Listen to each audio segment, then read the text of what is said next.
for Jagger Jagger. Thank you, Deputy Speaker. I can't tell you how good it feels to be in this chamber today speaking on this bill. After my time in the previous parliament, when time after time I had to come into this chamber and point out how the Morrison government was failing us all on climate change. After sharing my electorate's frustration at a decade of Liberal national governments, not just inertia, but outright obstruction to climate action.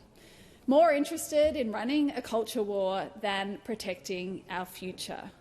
And so that's why it feels so good to be in here talking about a bill that puts in place the framework for the transformation we have to make for all of our futures, to get a renewable future and the jobs and the industries and the clean energy that will come from that, and of course the livable planet. It is a really big task and we don't have much time to do it, but I am confident that we will do it. And the Minister has been very clear in his speech here, in his public statements, that we will work constructively with those here in the Parliament and elsewhere who want to help us do that. And it has been important to hear from so many members today about how they are willing to work constructively with the Albanese government to get on and do this work. I know there are people who say that 43% isn't enough. And I do hear that argument. It's not falling on deaf ears. But I say that if we can achieve more, that will be really important. It is important to recognise it's a floor, not a ceiling. But we can't do any of this if we don't actually start the work.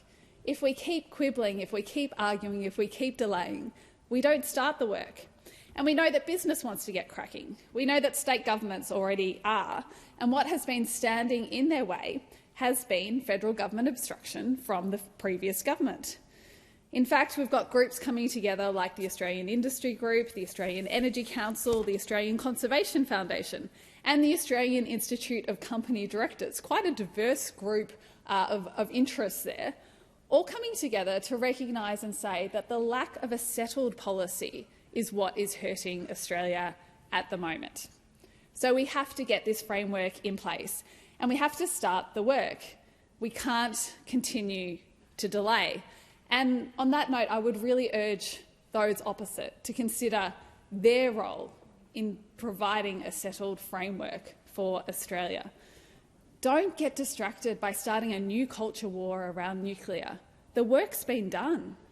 Some of your own members did the work in an inquiry 2 years ago. It's a distraction. Let's get on with it. Let's get on with a renewable future that could be there for all of us. That opportunity is what's in front of us. Don't let that slip you by. So this bill will be really important in transforming our country. And I think when I reflect on what I hear in my community and that frustration that I mentioned earlier that so many people feel after a decade of inaction, what this bill will show people is that it's Labor governments who do the big reforms. We did it on Medicare, we did it on the NDIS, and now we'll do it on climate action and making sure that this country is powered by renewable energy. With this bill today, we are demonstrating that climate is one of our biggest priorities. And as the Minister has said, tackling climate change is going to make an enormous economic contribution for our country. This is going to be a transformation that brings us new industries, brings us jobs, and in the areas that have traditionally been reliant on fossil fuel production. Australia should absolutely be at the forefront of the transformation to renewable energy. That's the opportunity that's in front of us. Not only to ensure that we're doing our part to tackle the crisis that the whole world faces, but to make the most of the new and emerging industries that will guarantee good, secure jobs for people now and into the future. And so this is one of the reasons why, as a government, we have worked so hard to get the support of the Australian people, to get ourselves into government so that we can make these changes and put tackling climate change at the top of the agenda.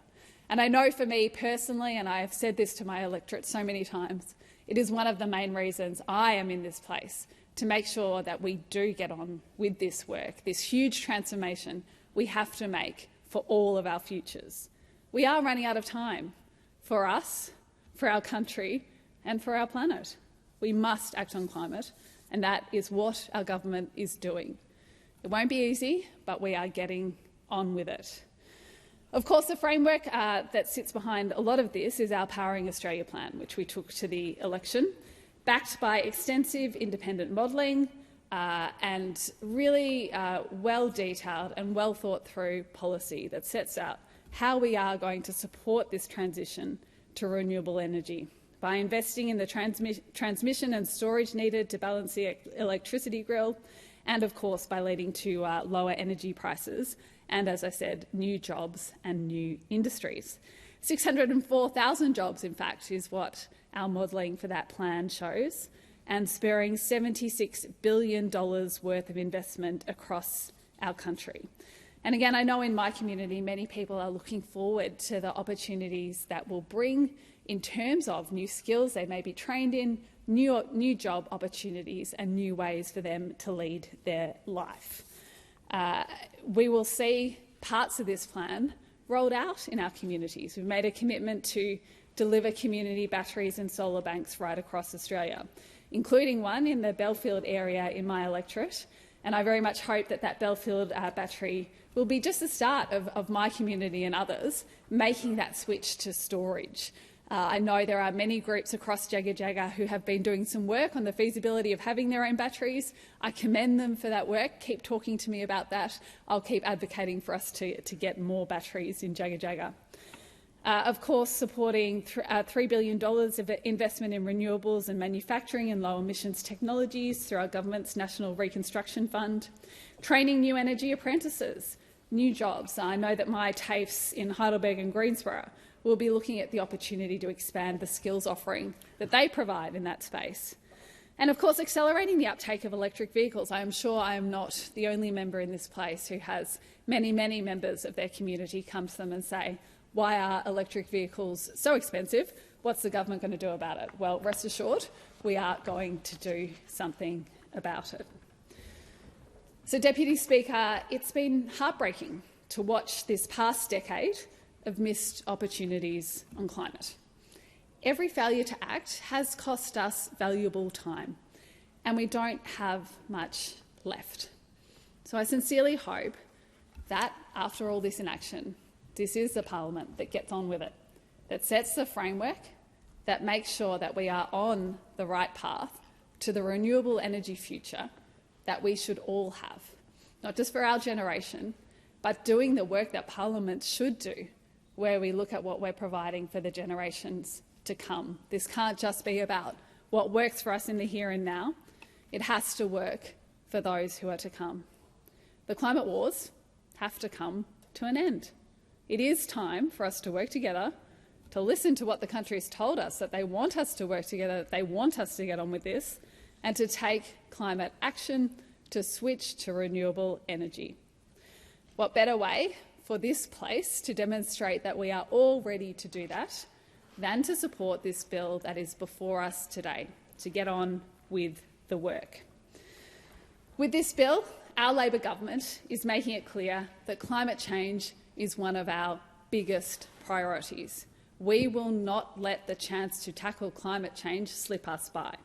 We will not let the chance to create the jobs and industries of the future slip us by.